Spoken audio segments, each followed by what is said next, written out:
کتاب العقائد کمسن بچوں کی تعلیم کے لیے حصہ دوم مصنفہ حضرت علامہ بحر العلوم اشرف العلماء سید اشرف شمسی صاحب ید اللہ رحمۃ اللہ علیہ۔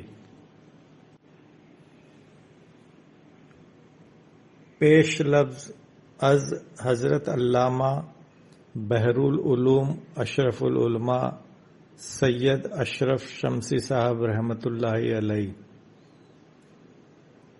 حامدوں و مسلین، ایک زمانے سے میرے بھتیجے مولوی سید مرتضیٰ کا جو میرے شاگرد بھی ہیں، یہ تقاضا تھا کہ بچوں کی تعلیم کے لیے عقائد میں ایک رسالہ بطور سوال و جواب کے سلیس عبارت میں جو بچوں کی سمجھ میں آ جائے تالیف کیا جائے، خصوصاً جب وہ انجمن مہدویہ چنپٹن کے سرپرست بنائے گئے اور علاوہ قومی کاموں کے ایک مدرسہ اور بیت الطلبہ بھی ان کی نگرانی میں آ گیا، تو انہوں نے اس رسالے کی تالیف کا تقاضا بہت ہی اہمیت کے ساتھ کیا۔ بندہ چونکہ مدرسہ دارالعلوم سرکار اعلیٰ میں ملازم اور کالج کی جماعتوں کی تدریس پر مامور ہے اور نیز خانگی طور پر بھی قومی طلباء کی تدریس و تعلیم میں مصروف رہتا ہے، کم فرصتی کی وجہ سے اجر و بہانہ کرتا رہا۔ بالآخر اس فرمائش کے پورے کیے بغیر چارہ نہیں دیکھا۔ ماہ محرم الحرام 1332 ہجری عیسوی سن 1913 کی تعطیل میں اس رسالے کو شروع کیا اور بہت جلد اس کی تالیف سے فراغت حاصل کی۔ اس مختصر رسالے میں وہی ضروری مسائل بیان کیے گئے ہیں جن کو بچے سمجھ سکیں۔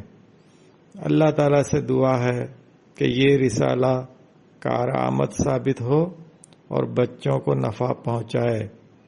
فقط سید اشرف غفر اللہ 21 صفر 1332 ہجری۔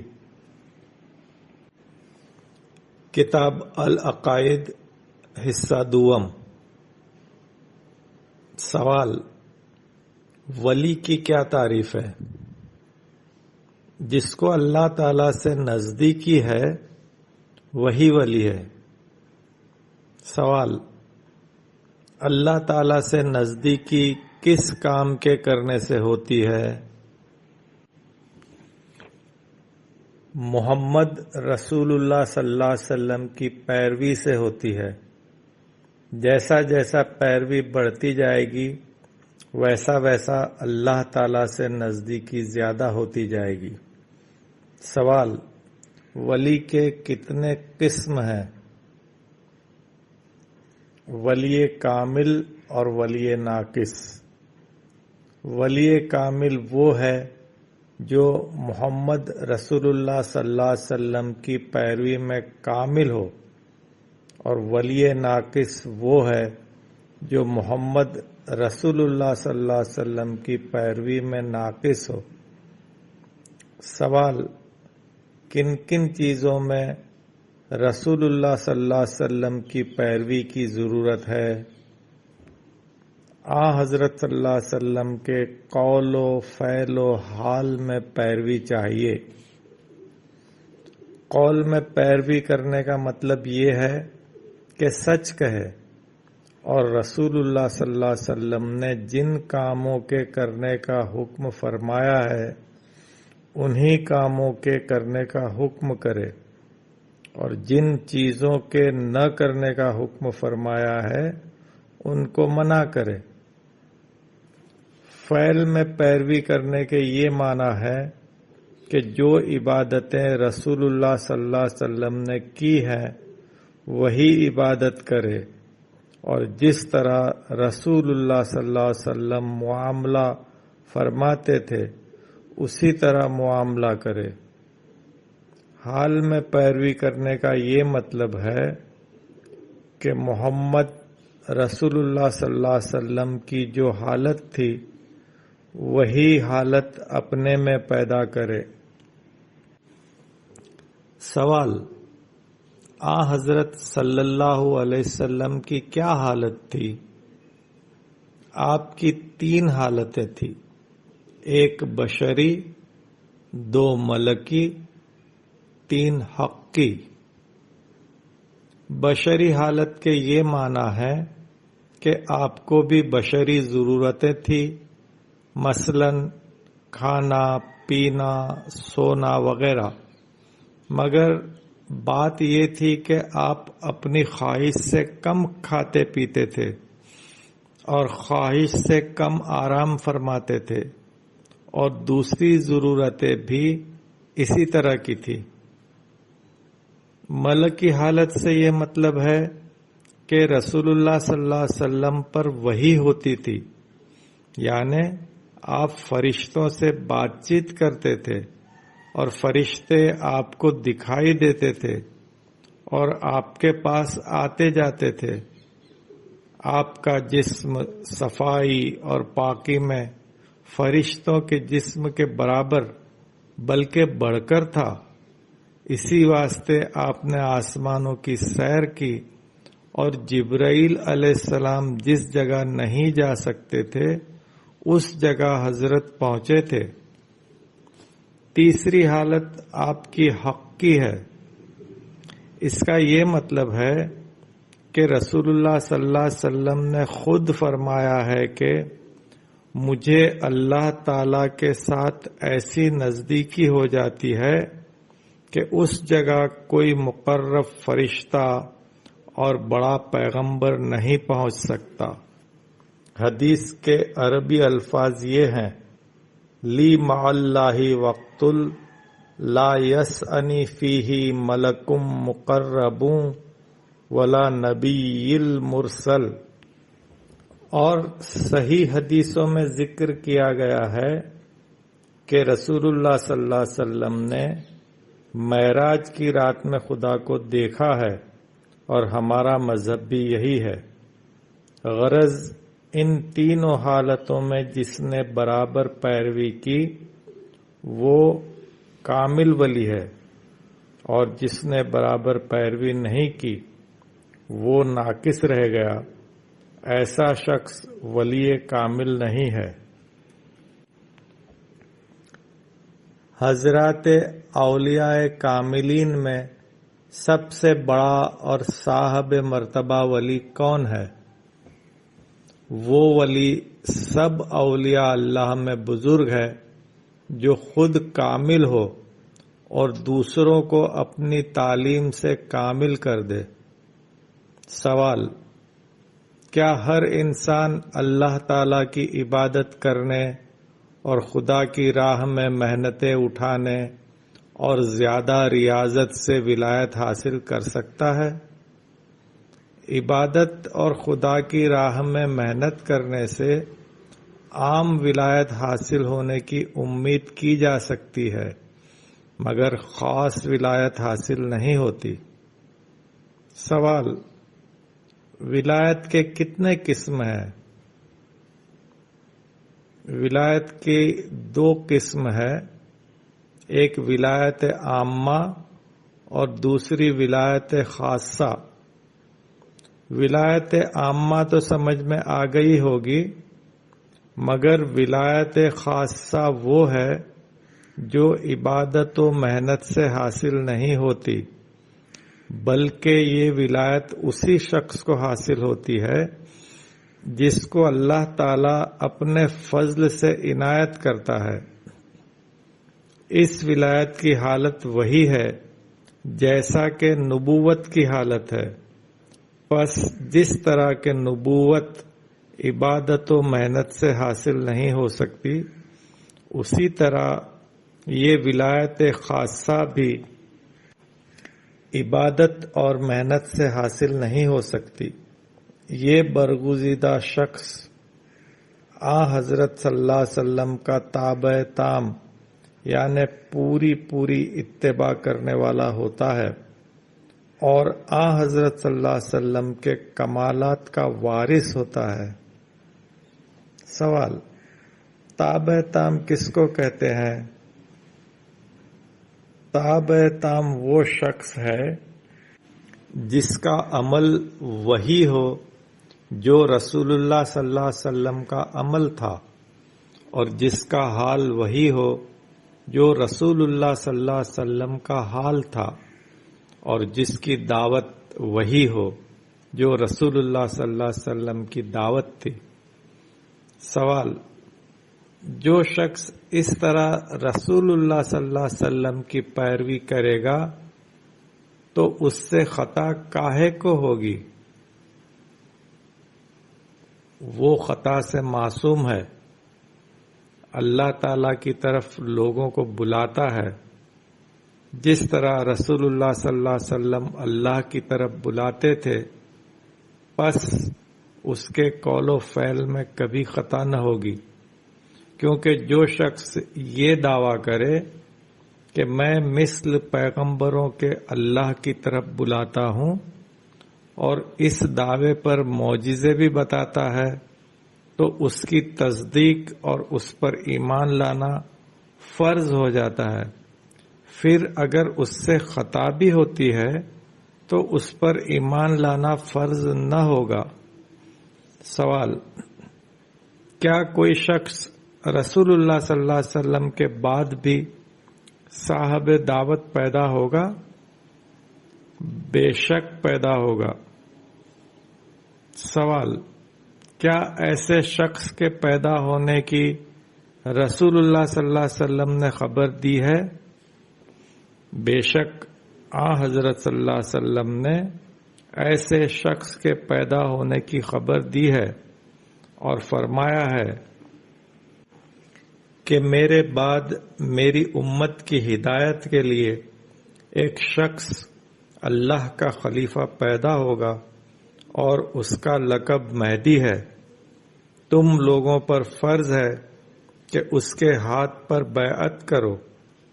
یہ حدیث کتاب سنن ابن ماجہ میں حضرت ثوبان رضی اللہ عنہ سے مروی ہے کہ رسول اللہ صلی اللہ علیہ وسلم نے فرمایا ہے کہ میری امت کیوں کر ہلاک ہوگی کہ میری امت کے پہلے حصے میں موجود ہوں اور امت کے پچھلے حصے میں عیسیٰ علیہ السلام آئیں گے، اور میری امت کے درمیانی حصے میں مہدی علیہ السلام ہوں گے۔ اور نیز ابو داود میں مروی ہے کہ مہدی علیہ السلام میرے خلق کے مانند ہوں گے، اور نیز حضرت علی رضی اللہ عنہ سے مروی ہے کہ مہدی علیہ السلام پر دین ختم ہو جائے گا، یعنی مہدی احکام دین کو ختم کریں گے۔ غرض اس طرح کی بہت سی روایتیں موجود ہیں جن سے ثابت ہوتا ہے کہ رسول اللہ صلی اللہ علیہ وسلم کے بعد ایک خلیفہ خدا پیدا ہوگا اور اللہ کی طرف لوگوں کو بلائے گا اور دین اسی پر پورا ہوگا۔ سوال: کیا رسول اللہ صلی اللہ علیہ وسلم نے یہ خبر بھی دی ہے کہ یہ شخص معصوم ہوگا؟ حضرت صلی اللہ علیہ وسلم نے یہ خبر دی ہے کہ یہ شخص جس کا لقب مہدی ہے میری اولاد سے ہوگا، میرے قدم پر چلے گا، کبھی خطا نہیں کرے گا۔ پس مہدی علیہ السلام کا معصوم ہونا ثابت ہے، اور نیز فرمایا ہے کہ مہدی علیہ السلام خلیفۃ اللہ ہیں۔ ان کا معصوم ہونا ضروری ہے کیونکہ اللہ تعالی کی خلافت اور معصیت یعنی گناہ ایک شخص میں جمع نہیں ہو سکتی، بلکہ اس کا ہر طرح سے پاک ہونا ضروری ہے۔ سوال: خلیفۃ اللہ میں کیا صفتیں ہوتی ہیں؟ اس کی سب سے بڑی صفت یہ ہے کہ خطا سے معصوم ہو اور مہدی علیہ السلام میں یہ صفت موجود ہے۔ سوال: خلیفۃ اللہ کی کیا تعریف ہے؟ اس کی تعریف پہلے بیان ہو چکی ہے کہ اس میں انبیاء کے صفات ہونے چاہیے، مگر اس جگہ یہ جان لینا چاہیے کہ اللہ تعالیٰ کے خلیفوں کو اللہ تعالیٰ کے اسم کا علم ہوتا ہے۔ چنانچہ اللہ تعالیٰ نے آدم علیہ السلام کے قصے میں بیان فرمایا ہے کہ آپ کو سب اسماء کی تعلیم دی گئی تھی۔ وَعَلَّمَ آدَمَ الْأَسْمَاءَ كُلَّهَا کے الفاظ آئے ہیں۔ اسماء مخلوق ہو یا اسماء خالق، پس اس طرح کی تعلیم پیغمبروں اور اللہ کے خلیفوں کو ہوا کرتی ہے۔ سوال: جو شخص معصوم ہے کیا اس شخص سے فیض حاصل کر سکتا ہے جو معصوم نہیں ہے؟ نہیں حاصل کر سکتا۔ سوال: اس کی کیا وجہ ہے؟ اگر معصوم شخص اس شخص سے جو معصوم نہیں ہے تعلیم پائے گا تو معصوم کے سب احکام میں خطا کا شبہ پیدا ہو جائے گا۔ اس صورت میں اس کے کہنے کی تصدیق فرض نہ ہوگی۔ سوال: مہدی علیہ السلام جب خاتم دین ہے تو کس چیز کو پوری فرمائیں گے؟ ہمارے پہلے بیانوں سے تم کو معلوم ہوا ہوگا کہ قرآن مجید میں کئی چیزوں کا بیان کیا گیا ہے، مگر احکام قرآن 4 قسم کے ہیں۔ ایک عقائد، دوسرا عبادات، تیسرا معاملات اور چوتھا احسان۔ عقائد وہ چیزیں ہیں جن کا پہلے بیان ہو چکا ہے، مثلا اللہ تعالیٰ ایک ہے، اس کا کوئی شریک و مثل نہیں ہے، اس کو علم ہے اور وہ قادر ہے، زندہ ہے، سنتا ہے، دیکھتا ہے، کلام کرتا ہے، سب چیزوں کا خالق ہے۔ ان چیزوں کا تفصیلی بیان پہلے حصے میں کیا جا چکا ہے۔ عبادات سے مراد نماز، روزہ، حج، زکوٰۃ، جہاد وغیرہ ہے۔ معاملات سے بیچنا، خریدنا اور اقرار کرنا، گواہی دینا، وکالت، حوالت وغیرہ مراد ہے۔ احسان سے مراد یہ ہے کہ اللہ تعالیٰ کی ایسی عبادت کرو کہ اللہ تعالیٰ کو تم دیکھ رہے ہو، اور اگر یہ نہ ہو سکے تو یہ خیال کرو کہ اللہ تعالیٰ تم کو دیکھ رہا ہے۔ حضرت صلی اللہ علیہ وسلم نے عقائد، عبادات اور معاملات کے احکام کی لوگوں کو تعلیم دی اور اس کو خوب سمجھایا، مگر احکام میں احسان کی عام دعوت نہیں کی۔ پس دین کا ایک حصہ جو احسان ہے، اس کے احکام کو مہدی علیہ السلام نے بیان فرمایا۔ سوال: احسان کے کیا کیا احکام ہیں؟ 1 ترک دنیا، 2 صحبت صادقین، 3 عزلت خلق، 4 ذکر کثیر، 5 طلب دیدار خدا، 6 توکل، 7 ہجرت، 8 عشر یعنی اپنی آمدنی کا 10واں حصہ راہ خدا میں صرف کرنا وغیرہ۔ سوال: کیا ان احکام کو رسول اللہ صلی اللہ علیہ وسلم نے بیان نہیں فرمایا تھا؟ حضرت صلی اللہ علیہ وسلم نے ان احکام کو بیان فرمایا ہے، مگر ان احکام کے فرض وجوب کو ظاہر نہیں فرمایا اور ان کی دعوت نہیں کی۔ سوال: کیا یہ احکام قرآن و حدیث میں موجود ہیں؟ قرآن شریف میں سارے احکام موجود ہیں۔ سوال: پھر علماء نے ان احکام کو کیوں نہیں بیان فرمایا؟ علماء نے عقائد و عبادت و معاملات میں بہت کچھ کوشش کی ہے اور بہت سی الجھنوں کو دور کیا ہے، مگر ان احکام کی طرف یا تو ان کو توجہ نہیں ہوئی یا اس وجہ سے کہ رسول خدا صلی اللہ علیہ وسلم نے ان کی دعوت نہیں کی ہے، اس کی تفصیل نہیں کی۔ سوال: کیا ان احکام میں سے ہر حکم کے لیے آیت قرآن موجود ہے؟ بے شک موجود ہے، اس کو آئندہ بیان کریں گے۔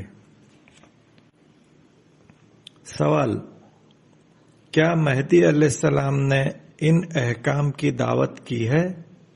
ہاں، انہی احکام کی دعوت فرمائی ہے اور ان کو فرض فرمایا ہے۔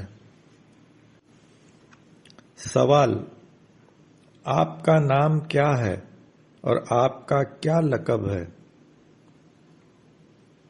حضرت کا نام محمد علیہ السلام ہے اور آپ کا لقب مہدی علیہ السلام ہے۔ چنانچہ حضرت صلی اللہ علیہ وسلم نے خبر دی ہے کہ وہ شخص جو میرے بعد خلیفۃ اللہ ہوگا وہ میرا ہم نام ہے۔ سوال: آپ کے ماں باپ کا کیا نام ہے؟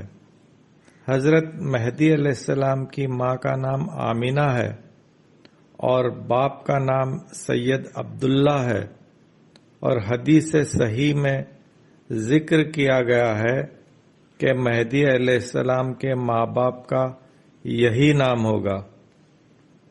سوال: حضرت مہدی علیہ السلام کا سلسلہ نسب کہاں پہنچتا ہے؟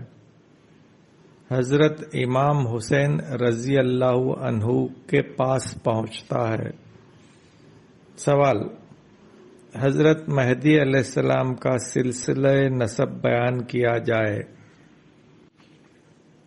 سید محمد مہدی علیہ السلام ابن سید عبداللہ بن سید عثمان بن سید خضر بن سید موسیٰ بن سید یوسف بن سید یحییٰ بن سید جلال الدین بن سید نعمت اللہ بن سید اسماعیل بن سیدنا امام موسیٰ کاظم رضی اللہ عنہ بن سیدنا امام جعفر صادق رضی اللہ عنہ بن سیدنا امام باقر رضی اللہ عنہ بن سیدنا امام زین العابدین رضی اللہ عنہ بن سیدنا مولانا حضرت امام حسین رضی اللہ عنہ بن